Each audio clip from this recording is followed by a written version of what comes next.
Hello दोस्तों, कैसे हैं आप सब। आशा करता हूँ बढ़िया होंगे। चलिए दोस्तों, आज हम पढ़ेंगे कक्षा 12वीं की व्यवसाय अध्ययन। दोस्तों, इसमें हमारा पहला लेसन आता है प्रबंध की प्रकृति एवं महत्व। ठीक है दोस्तों, चलिए हम इसको थोड़ा देखते हैं। दोस्तों, यहाँ पर आता है पहला वर्ड प्रबंधन। प्रबंधन किसे कहते हैं ये पहले समझते हैं। प्रबंधन का समान रूप से आशय दूसरों से काम करवाना होता है। जिस प्रकार एक मैनेजर होता है, मैनेजर ही प्रबंधन कहलाता है। इंग्लिश शब्द में प्रबंधन होता है और इंग्लिश में मैनेजर होता है। तो मैनेजर क्या कराता है कि काम करवाता है दूसरों से। ठीक, तो ये व्यवसाय का एक प्रकार का मस्तिष्क होता है। फिर प्रबंधन की विशेषता देख लीजिएगा आप यहाँ पर। एक उद्देश्यपूर्ण क्रिया है, सामूहिक प्रयास, सर्वव्यापी सिद्धांत। और आप पोज करके देख लीजिएगा, मैं बढ़ाता चल रहा हूँ। गतिशीलता, निरंतर चलने वाली क्रिया है, प्रक्रिया। ठीक है। फिर इसी प्रकार आगे बढ़ते बढ़ते आता है प्रबंधन की स्तर। अब प्रबंधन के स्तर त्रिस्तर हो सकते हैं। उच्च स्तरीय प्रबंध, मध्य स्तरीय प्रबंध और निम्न स्तरीय प्रबंध। जो उच्च स्तरीय प्रबंध होता है, जो भी योजनाएं लागू करता है वो पहले मध्य स्तरीय तक आता है। फिर मध्य स्तरीय के बाद, मध्य स्तरीय प्रबंध के बाद फिर निम्न स्तरीय प्रबंध तक आता है। इसी प्रकार जब कोई निम्न मतलब कि ये जो हो गया, तो जो निम्न स्तर से जो रिपोर्ट होगी उसे मध्य स्तर तक, फिर मध्य स्तर से उसे उच्च स्तर तक भेजा जाता है। इस प्रकार ये क्रियाएं करती हैं काम। ठीक है, आगे देखते हैं। आगे इनके जो स्तर प्रबंध है, जो स्त्री प्रबंध है, इनके कार्य दिए हुए हैं यहाँ पर कार्य। ठीक है, आप देख लीजिएगा पॉज करके वीडियो को। ठीक है, मध्य स्त्री प्रबंध के कार्य, निम्न स्त्री प्रबंध के कार्य आप देख लीजिएगा, है ना।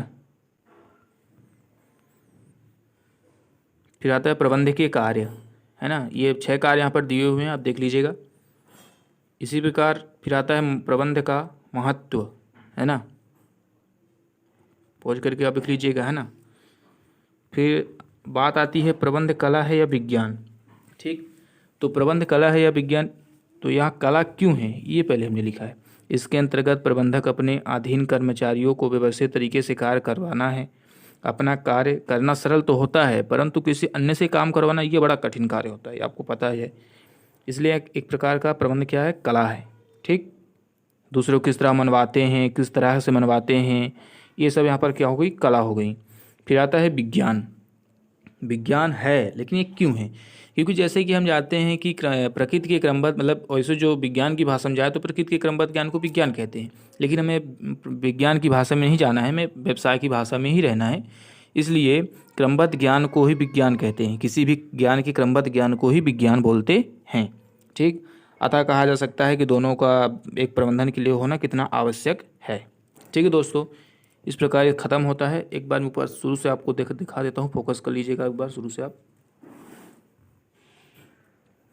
और हाँ दोस्तों, अगर वीडियो अच्छी लगे तो चैनल को सब्सक्राइब कर लेना, साथ ही साथ बेल आइकन प्रेस कर लीजिएगा। और अपने दोस्तों के साथ वीडियो को ज़रूर शेयर कीजिएगा, लाइक भी ठोक दीजिएगा। देख लीजिएगा आप, है ना।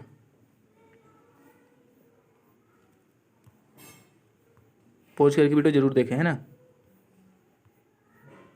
ख़त्म हो गया।